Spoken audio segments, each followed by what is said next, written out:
ভারতবর্ষের সংসদীয় গণতন্ত্রের ইতিহাসে এই প্রথম পশ্চিমবঙ্গ বিধানসভার মাননীয় বিরোধী দলনেতা যে কথা বারবার করে বলেন যে দলদাস স্পিকার তার এক চোখ বন্ধ থাকে এবং এই দলদাসের কাজ করতে গিয়ে গতকাল ওনার বিধানসভা নির্বাচনী ক্ষেত্র বারুইপুরে বিরোধী দলনেতা তার গাড়ির উপরে আক্রমণ, 50 জন বিরোধী বিধায়কের গাড়িতে আক্রমণ।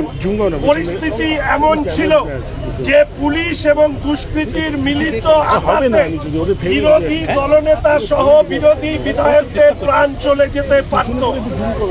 পশ্চিমবঙ্গের সাধারণ মানুষের নিরাপত্তা কোথায়?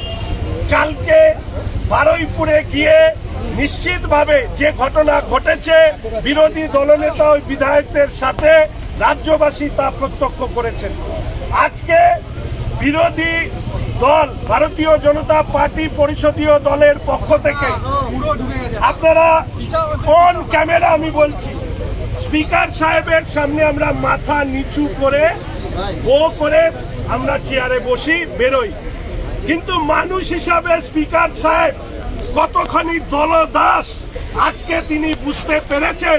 তার ফলে যে স্পিকার সাহেব একটা কাগজ ছিললে বিরোধী দলনেতাকে সাসপেন্ড করেন, আমাকে উনি কয়েকবার অগ্নিদিকে, বিশ্বনাথ কারক, বঙ্কিম ঘোষ সহ অনেককে বারংবার সাসপেন্ড করেছেন। আজকে ওয়েলে নেমেছিলাম, মেরুদণ্ডহীন স্পিকার, তার ক্ষমতা হয়নি।